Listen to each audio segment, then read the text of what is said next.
semaines précédentes, les mots comme péché, iniquité, méchanceté, injustice, transgresser, faute, impiété, offense, forfait, prévariquer. Des mots que la Bible utilise en français. Ici, si tu regardes avec moi au chapitre 21, verset 8, on va parler d'un autre mot que Dieu utilise pour parler du péché et qui nous touche beaucoup. On regarde au verset 8, on nous dit « Mais pour les lâches, les incrédules, les abominables, les meurtriers, les fornicateurs, les empoisonneurs, les idolâtres et tous les menteurs. » On veut regarder surtout ce matin le mot « incrédule ». Le mot « incrédule ». Le mot « incrédule », ça veut dire « ne pas croire ». En anglais, « unbelief ». Mais c'est la réalité c'est l'opposé de croire. Tu es incrédule, tu ne veux pas croire Dieu et ce que Dieu dit. Et ici, dans le passage, dans le verset, on te mentionne donc que l'incrédulité est un péché qui fait en sorte que notre part, ou ce qu'on mérite, c'est l'étang ardent de feu et de soufre. Ceci est la seconde mort. Alors, l'incrédulité est un péché. C'est quelque chose qu'on ne devrait pas avoir. C'est quelque chose qu'on peut vaincre. C'est quelque chose, par l'aide du Seigneur, qu'on peut sortir de notre vie. Mais l'incrédulité, c'est un péché. Ne pas croire Dieu et ce qu'il dit. Cela nous rend vraiment coupables. Reculez avec moi en Jean chapitre 16 et voyons comment Jésus en parle à un certain moment donné. On débute ici en Jean chapitre 16. On a la déclaration ici quand Jésus parle que le Saint-Esprit va venir. Et quand l'Esprit de Dieu va venir, quelle est une des choses, en réalité il y a 3 choses qu'il va faire, si vous vous rappelez le passage, mais Jean chapitre 16, verset 8, ou tu peux regarder au verset 7 pour bien voir le contexte.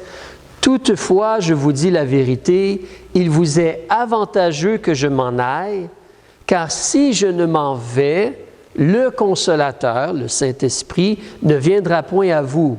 Et si je m'en vais, je vous l'enverrai. » Donc Jésus est parti où il a quitté et le Saint-Esprit est venu.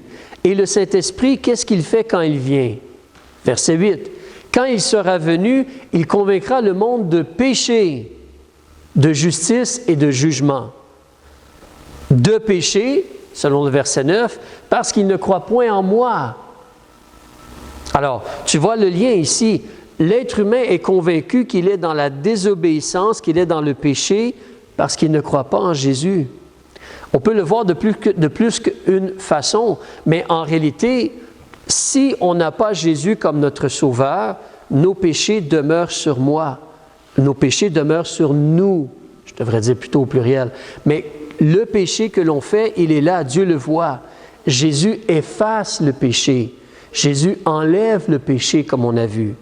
Donc, si on ne croit pas en Jésus, en réalité, nos péchés demeurent sur nous. Alors, l'Esprit nous convainc de péché, on ne croit pas en Jésus, on ne croit pas la parole de Dieu, on ne croit pas Dieu, on est coupable. On a fait de mauvaises actions aussi. Nos péchés sont toujours sur nous. L'Esprit va nous convaincre aussi de justice, parce que qui est le seul qui peut s'approcher du Père? C'est le Fils. Le Fils, il est sans péché. Le Fils, tu te rappelles, Jean 14, verset 6, « Je suis le chemin, la vérité et la vie. Personne ne vient au Père que par moi. » Donc, le chemin pour aller vers le Père, c'est Jésus. Alors, de justice, parce que je m'en vais à mon Père et que vous ne me verrez plus. Jésus peut nous justifier afin qu'on puisse être reçu par le Père. Alors, l'Esprit convainc. La seule façon d'être juste devant Dieu, c'est par le sang de Jésus. C'est à travers la personne de Jésus. Et ensuite, la réalité qui nous convainc de jugement, parce que le prince de ce monde est déjà jugé. Le diable, le prince de ce monde, qu'a-t-il fait?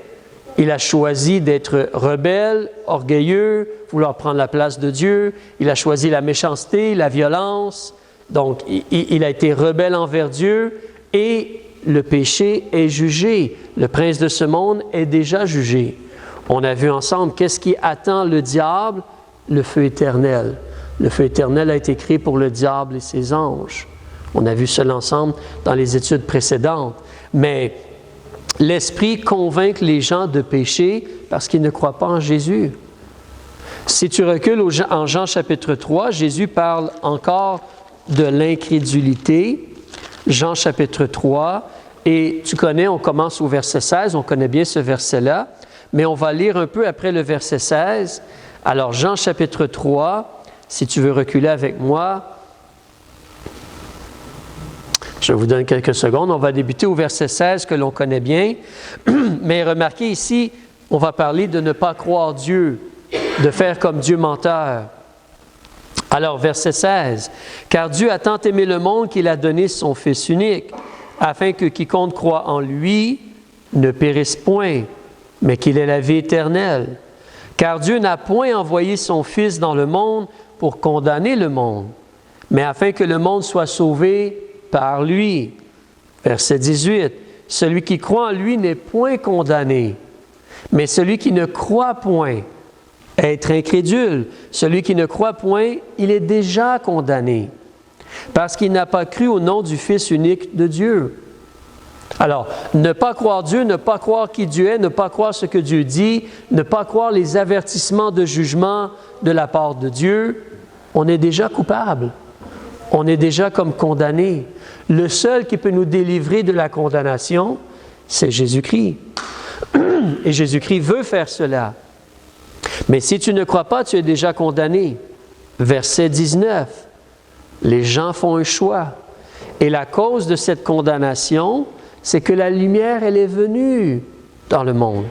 Et que les hommes ont mieux aimé les ténèbres que la lumière, parce que leurs œuvres étaient mauvaises. Ils auraient pu croire. Ils auraient dû croire. Mais ils ont choisi les ténèbres à la place. Parce qu'ils ont choisi de faire le mal. Et évidemment, Dieu, ce n'est que la droiture, le bien, la justice, la lumière. Donc, on ne veut pas s'approcher de Dieu lorsqu'on fait le mal. On choisit autre chose. Alors, ces gens-là ont choisi de ne pas croire Dieu, de ne pas croire ce qui est juste et droit, de ne pas croire qu'il y a une juste punition, de ne pas croire le salut que Dieu a pourvu à travers Jésus qui meurt à la croix. Ils ont préféré les ténèbres. Ils ont choisi à la place de ne pas croire Dieu et de demeurer dans la noirceur, les ténèbres, le mal, la méchanceté. Verset 20. « Car quiconque fait le mal est la lumière, haït la lumière, et ne vient point à la lumière de peur que ses œuvres ne soient reprises. » Les gens font un choix. Ils ne veulent pas croire, ils ne veulent pas être transparents et honnêtes devant Dieu, ils ne veulent pas devoir confesser le mal et délaisser le mal. Ils choisissent à la place les ténèbres. Leurs œuvres sont mauvaises. Alors, verset 21, « Celui qui agit selon la vérité, il croit ce que Dieu dit, il croit qui Dieu est, il croit qu'il y a une juste punition. Celui qui agit selon la vérité vient à la lumière, afin que ses œuvres soient manifestées parce qu'elles sont faites en Dieu. » On croit que Jésus est le Sauveur, et parce que Jésus nous sauve, maintenant on marche dans la vérité et on fait des bonnes œuvres pour la gloire de Dieu. On est sauvé pour des bonnes œuvres, selon Éphésiens chapitre 2, verset 10. Si tu tournes ta page, une autre déclaration sur ceci. Le dernier verset du chapitre 3, comme un genre de résumé, verset 36. Les deux possibilités sont devant nous, les êtres humains. Il y a un choix à être fait. Verset 36. Celui qui croit au Fils a la vie éternelle. Tu choisis de croire. Tu pourrais croire. L'homme peut croire, l'homme peut avoir la foi, il peut se repentir et croire. Il est donné à tous les êtres humains d'avoir la foi, de se repentir et d'avoir la foi. Celui qui croit au Fils a la vie éternelle. Mais celui qui refuse de croire au Fils, ou en anglais ça dit « ne croit pas » ou « unbelieve » ou « does not believe », celui qui refuse de croire au Fils ne verra point la vie, mais la colère de Dieu demeure sur lui. C'est un choix. Tu ne veux pas croire. Tu ne veux pas croire qui Dieu est. Tu ne veux pas croire ce que Dieu a dit. Tu ne veux pas croire la justice de Dieu. Ça, c'est un sérieux péché. C'est très sérieux. Alors, tu veux garder en tête qu'est-ce qui s'est produit dans le jardin d'Éden. Dieu a dit, si tu prends le fruit de l'arbre de la connaissance du bien et du mal, certainement tu mourras. Tu peux manger tous les arbres. Réjouis-toi de tout ce que Dieu t'a donné, mais ne touche pas le mal. Ne mange pas l'arbre de la connaissance du bien et du mal. Et qu'est-ce que Ève a fait? Le diable est venu et l'a séduite, l'a trompée. Et elle n'a pas cru ce que Dieu a dit. Elle a écouté l'ennemi, elle a regardé et elle a été séduite. Elle a considéré que ça, c'était mieux. Puis elle a pris le fruit. Adam a volontairement brisé l'engagement, l'alliance, le commandement. On va parler de cela tantôt. Mais Adam a volontairement choisi de désobéir. Mais à la base, Ève n'a pas cru ce que Dieu a dit. Elle a écouté quelqu'un d'autre et elle a suivi ce qu'elle voulait à la place, ce qu'elle désirait, la tentation, la séduction. Alors la convoitise, elle voulait, elle a été prendre, plutôt que de croire que non, ça c'est la mort. Si Dieu dit c'est la mort, Dieu dit c'est la mort. Parce que Satan avait dit, vous ne mourrez point, vos yeux vont s'ouvrir, vous allez être comme des dieux. Oh, ça a l'air intéressant ça. Donc elle a regardé, puis elle a été attrapée, comme un poisson est attrapé par un hameçon. Elle a été attrapée par la séduction, par la convoitise. Alors, mais elle n'a pas cru ce que Dieu avait dit à la base. Et garde en tête, on va aller voir aussi Hébreux chapitre 11. Qu'est-ce que Dieu demande de nous les êtres humains? C'est pour ça que tout être humain peut choisir de croire. Mais c'est ce que Dieu demande, qu'on croie ses paroles. C'est sa personne. Alors, chapitre 11, en Hébreux, chapitre 11, verset 6, qu'est-ce que Dieu nous dit? On nous parle de la foi, mais Dieu nous mentionne ici une vérité très importante. Or, il est impossible de lui être agréable sans la foi. Car il faut que celui qui s'approche de Dieu croie que Dieu est et qu'il est le rémunérateur, celui qui récompense, celui qui juge, le rémunérateur de ceux qui le cherchent. C'est à la page 318, et 319, donc le bas de la page 318. Hébreux 11, verset 6. Mais c'est ce que Dieu demande de nous, les êtres humains. On veut s'approcher de Dieu, on veut connaître Dieu, mais Dieu demande qu'on croie ce qu'il dit. C'est pour cela que Dieu a écrit un livre et que les mots, les paroles, on les a encore avec nous de nos jours. Comme on a vu dernièrement, on peut faire confiance à la Bible, les mots qui sont dans la Bible. Alors Dieu a parlé, Dieu a écrit pour qu'on croie ce qu'il a dit, ce qu'il est, ce qu'il demande de nous. Alors l'incrédulité, c'est le péché, c'est très sérieux, ne pas croire ce que Dieu a dit. Ah oui, Dieu dit cela, mais moi je pense que... L'être humain souvent agit comme cela. Oui, il est écrit cela dans la Bible, mais regarde, non, c'est ça maintenant, c'est mieux. Les choses ont évolué, les choses ont changé, et ainsi de suite. Non. Alors l'incrédulité, c'est très grave. Un autre mot, quand on considère justement ce que Adam a fait, alors, en français, tu as le mot perfide. Perfide. Et le mot perfide, en réalité, se rapporte au fait de ne pas être loyal envers Dieu, notre Créateur, celui à qui on a des comptes à rendre. Alors, c'est ça, être perfide, c'est être déloyal. Si tu regardes avec moi dans le livre de Osée, alors c'est un prophète, tu regardes un peu passer le milieu de la Bible, je vous donne la page dans un instant, mais le livre de Osée, page 1090, Osée chapitre 6. Et tu as le mot justement qui est écrit en français. Je pense qu'en anglais, de mémoire, c'est le mot treacherous. Je vais juste aller voir pour être certain. Pour ne pas faire une erreur. C'est ça. Alors, En anglais, tu as le mot treacherous, qui est un peu comme être un traitor. Hein, donc, tu n'agis pas comme on s'attend que tu agisses. Tu tournes le dos et tu trompes, en d'autres mots.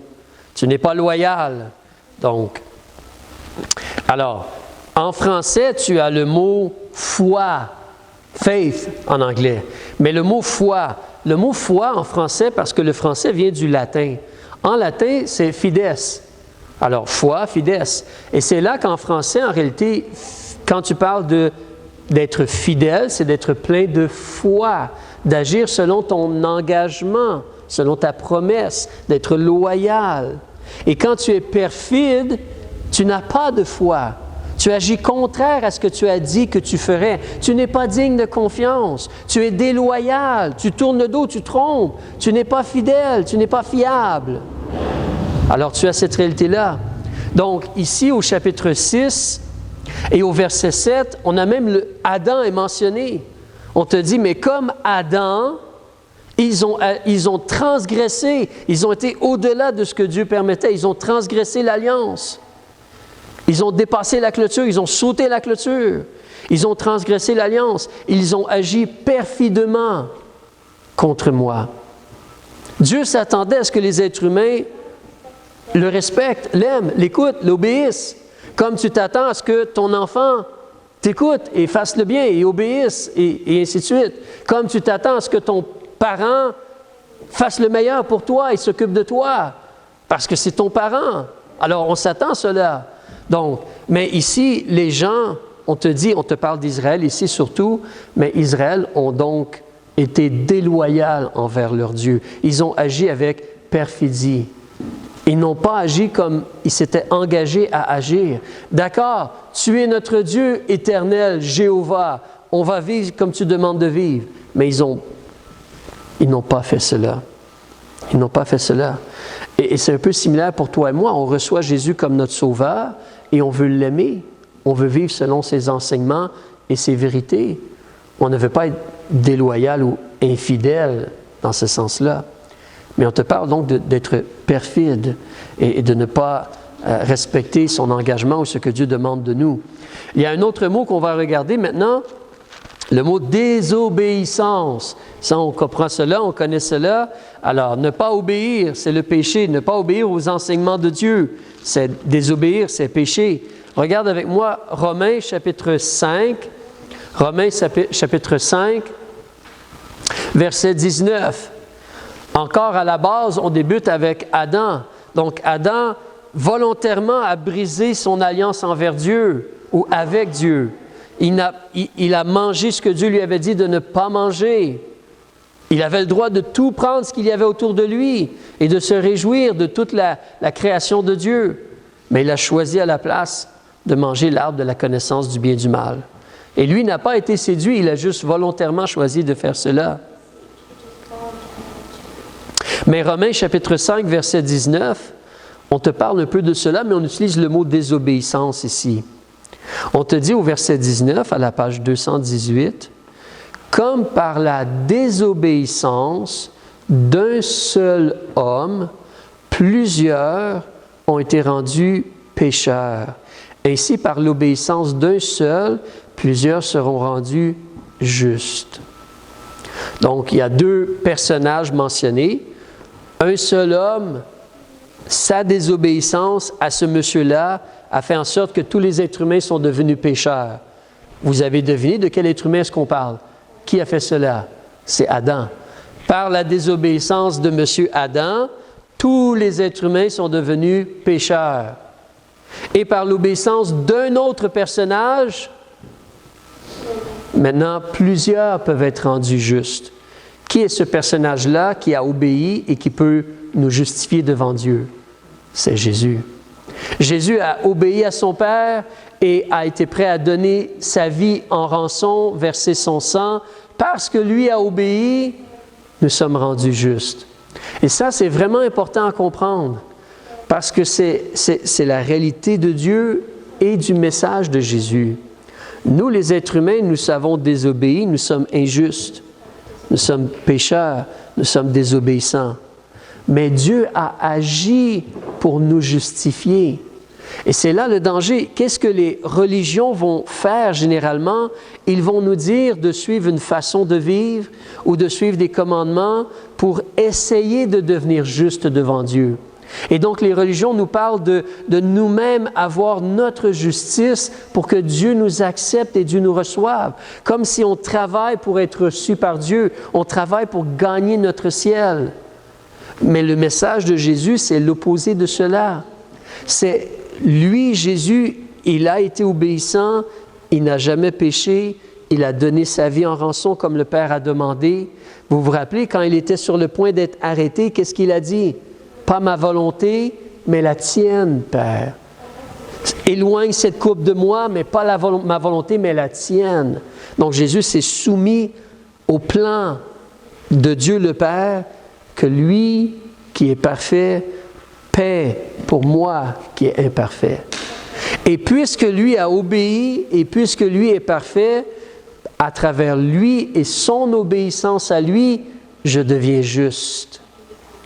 Moi, je n'ai pas de justice et je n'aurai jamais de justice parce que je suis déjà coupable. Mais Jésus, il est juste et Jésus nous donne sa justice.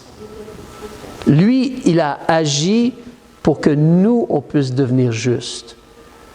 Et c'est là que dans notre cœur, on place notre confiance en la personne de Jésus et son travail à la croix pour nous justifier devant Dieu, pour nous permettre d'être reçus par Dieu. C'est pour ça qu'en réalité, Dieu regarde le cœur d'un être humain. En qui espère-t-il? En quoi espère-t-il? Est-ce qu'il a placé sa confiance en Jésus? Ou est-ce qu'il essaie d'être une bonne personne pour être accepté par Dieu?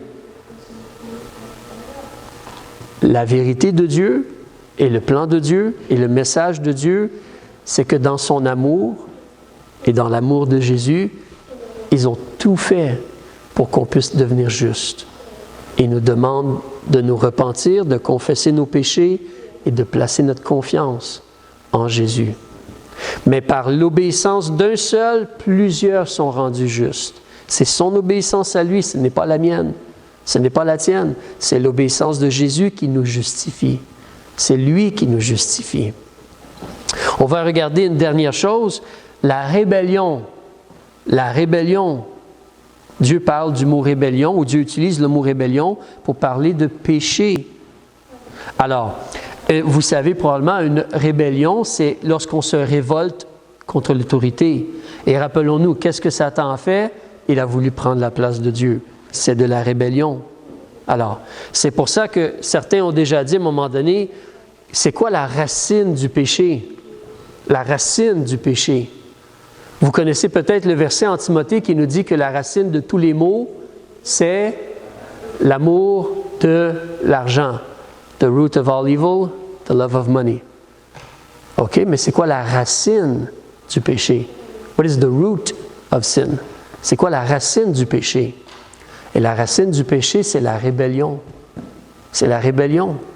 On ne veut pas laisser Dieu être Dieu. On ne veut pas laisser Dieu être l'autorité, le souverain, celui qui nous a créés, qui a toutes choses entre ses mains. On ne laisse pas Dieu être Dieu. On veut être notre propre Dieu, à nous. Alors, regardons ici en Romains, reculez au chapitre 2. Si vous reculez à la page 214, chapitre 2, on va débuter au verset 7. Au verset 7, on nous dit, donc, on va débuter au verset 6 dans le contexte. Dieu va rendre à chacun selon ses œuvres. Dieu, c'est celui qui récompense. Qu'est-ce qu'il va faire? Verset 7, savoir la vie éternelle, c'est un cadeau. Il va donner la vie éternelle à ceux qui, persévérant dans les bonnes œuvres, ils cherchent la gloire, l'honneur et l'immortalité. On n'est pas sauvé par nos bonnes œuvres, mais on est sauvé pour faire des bonnes œuvres. Mais si vraiment je cherche la gloire, l'honneur et l'immortalité, c'est à travers Jésus, c'est lui qui donne la vie éternelle. Si je reçois Jésus comme mon sauveur et je persévère dans les bonnes œuvres, mais j'ai la vie éternelle. J'ai la vie éternelle. Mais de l'autre côté, les gens font des choix. Verset 8, Dieu va donner l'indignation et la colère à ceux qui sont contentieux et à ceux qui sont rebelles à la vérité. et qui obéissent à l'injustice. Ce sont des choix du cœur. En réalité, il n'y a personne qui met un fusil devant toi pour te dire « sois désobéissant, sinon je te tue ». Il n'y a personne qui fait cela. C'est un choix dans ton cœur. Mais il y a des gens qui choisissent d'être contentieux. Qu'est-ce que cela veut dire être contentieux? C'est l'idée de vouloir te quereller, de vouloir disputer, de vouloir se quereller avec les gens qui sont comme ici, Dieu qui est en autorité. On est contentieux. On veut être rebelle à la vérité. La vérité, elle est là et on sait c'est quoi la vérité, mais on est rebelle à la vérité. On veut autre chose que la vérité. On obéit à l'injustice. On sait que c'est injuste, mais on obéit à l'injustice. Alors, ce sont des choix dans le cœur. Mais ça, c'est la réalité de l'être humain, de la rébellion. C'est la réalité de Satan, Lucifer et plusieurs anges qui l'ont suivi, et maintenant les êtres humains aussi, de la rébellion. Avançons en Éphésiens chapitre 2, s'il vous plaît. On va juste voir 2 autres passages pour confirmer, et puis je vais vous montrer un petit passage dans l'Ancien Testament aussi, que vous connaissez. Mais Éphésiens chapitre 2, page 273, le verset 1 et 2. On a lu il y a quelques semaines le verset 1. Alors, chapitre 2, verset 1, on nous dit « Et vous étiez morts dans vos fautes et dans vos péchés. » Alors ici, il parle à des gens qui ont reçu Jésus comme leur sauveur, les gens dans la ville d'Éphèse. Ces gens-là sont sauvés. Tu peux regarder au verset 8, « Car vous êtes sauvés par la grâce. » Mais avant d'être sauvés, quelle était leur condition? Comme tout être humain, vous étiez, dans le passé, morts, sans aucune relation avec Dieu là. Vous n'étiez pas enfants de Dieu. Vous étiez morts dans vos fautes et dans vos péchés. Les choix, les actions que vous avez faites. Verset 2, « Dans lesquels vous avez marché autrefois, selon le train de ce monde, la façon de vivre de ce monde, selon le prince de la puissance de l'air, influencé par Lucifer, de cet esprit qui agit maintenant dans les fils de la rébellion. » Enfants de rébellion, c'est comment Dieu nous voit, parce qu'on a choisi la désobéissance, parce qu'on est des pécheurs, enfants de rébellion. Mais Dieu, dans son amour, il a tout fait pour qu'on soit délivré.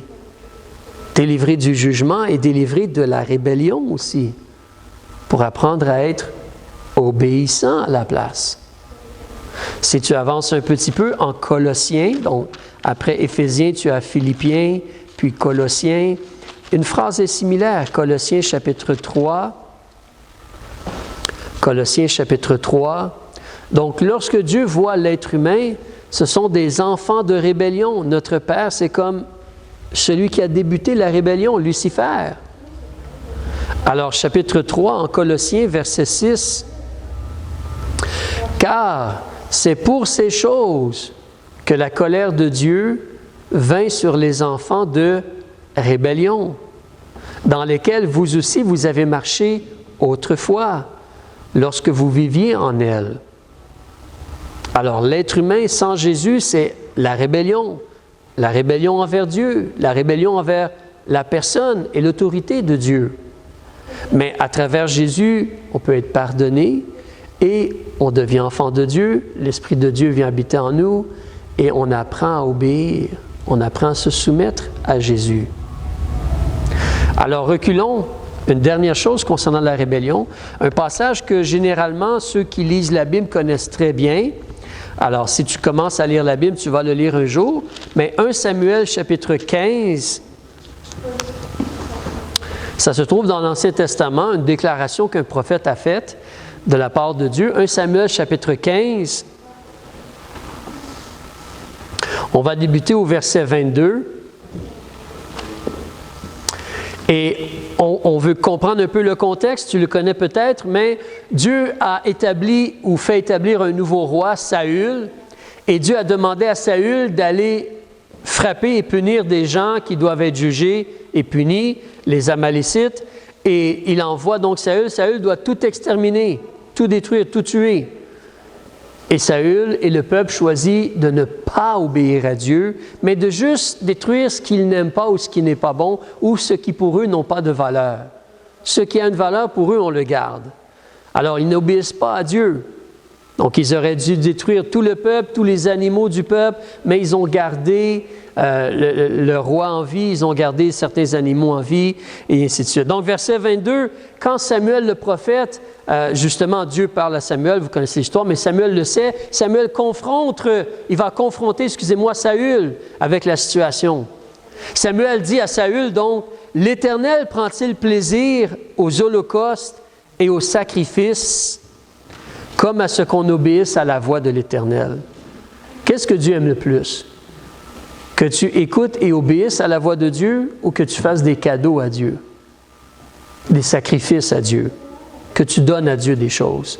Qu'est-ce que Dieu demande vraiment? Que tu écoutes et tu obéisses. C'est ça que Dieu demande vraiment. Voici, obéir vaut mieux que sacrifice. Être attentif et faire selon la voix de Dieu vaut mieux que la graisse des moutons. Faire des sacrifices d'animaux, là et tout. Et Dieu explique au verset 23, la rébellion, c'est autant que le péché de divination, la magie noire, la sorcellerie, demander au diable de nous aider. Donc, la rébellion, c'est dans la même catégorie que cela. C'est vraiment sérieux. La rébellion, c'est comme demander vers le diable pour avoir de l'aide. Et la résistance, résister à Dieu, ne pas vouloir obéir à Dieu, c'est comme adorer une idole, adorer autre chose que Dieu. Ne pas écouter, ne pas obéir à Dieu, c'est comme adorer ce morceau de bois-là ici. C'est le même genre de choses, c'est dans la même famille. C'est le même genre de choses. C'est un affront devant Dieu. Parce que justement, quand est-ce qu'on va adorer un morceau de bois? Je pense, je vous disais dernièrement, j'expliquais à quelqu'un comment on ne doit pas adorer les idoles. Parce qu'on adore le Créateur, pas une idole. Et la personne avait de la difficulté à comprendre parce qu'elle venait d'un autre milieu, d'un autre pays où il y a plein d'idoles, plein de statues. Donc, elle n'avait pas la même perception. Et je lui ai expliqué, si toi tu m'invites à manger chez toi et tu me fais à manger, qu'est-ce que je vais faire? Est-ce qu'ensuite je vais regarder l'assiette et dire merci à l'assiette de m'avoir donné de la nourriture? Est-ce que je vais commencer à aller voir les chaudrons puis applaudir les chaudrons? Ou est-ce que c'est toi à qui je devrais dire merci pour avoir préparé la nourriture? Ah, là il a compris, il a réalisé. Le Créateur, c'est lui qu'on adore, pas une création, pas une chose qui a été faite par lui. Qui n'a rien calculé, c'est Dieu qui l'a créé, la chose. Alors, mais ça nous parle beaucoup, ceci concernant la rébellion, la résistance, désobéir à Dieu, ne pas agir comme Dieu a demandé d'agir. Et Dieu a écrit un livre pour qu'on puisse le lire et le connaître. Et on peut voir et mettre en pratique sa parole. Mais la rébellion, c'est comme, justement, aller vers le diable pour demander de l'aide. Ou c'est comme adorer une idole. C'est vraiment un affront, c'est horrible devant Dieu. C'est quelque chose de très, très, très sérieux. Vraiment horrible. Alors, on veut faire attention. Une dernière petite chose aussi que je dirais, tu as des fois, dans la Bible aussi, on va te parler de rançon. Nous, quand on parle entre nous, souvent, lorsqu'on parle aux gens de Jésus, on va utiliser l'expression « la dette de nos péchés ». La dette de nos péchés. On a fait des péchés, la dette de nos péchés. Jésus a payé la dette de nos péchés. Mais il faut réaliser que le mot « dette » ne se trouve pas dans la Bible en réalité. Cependant, le mot « rançon » se trouve dans la Bible. Et l'idée d'une rançon, ça veut dire que tu payes à la place de quelqu'un d'autre. Tu payes ce que quelqu'un d'autre doit payer. Alors ça, c'est une réalité. C'est pourquoi, justement, si tu regardes avec moi dans 1 Timothée chapitre 2, on va terminer ici, mais 1 Timothée chapitre 2, on a la vérité et l'information concernant ceci. Alors, la première épître de Paul à Timothée, chapitre 2, page 2, 9, 6. On nous informe encore, on va débuter au verset 3. On te dit, car cela est bon et agréable aux yeux de Dieu, notre Sauveur. Dieu veut te délivrer. Il veut te délivrer des conséquences ou de la punition que tu mérites pour tes péchés. Il veut te délivrer de l'esclavage du péché, du contrôle et l'influence que le péché a sur toi.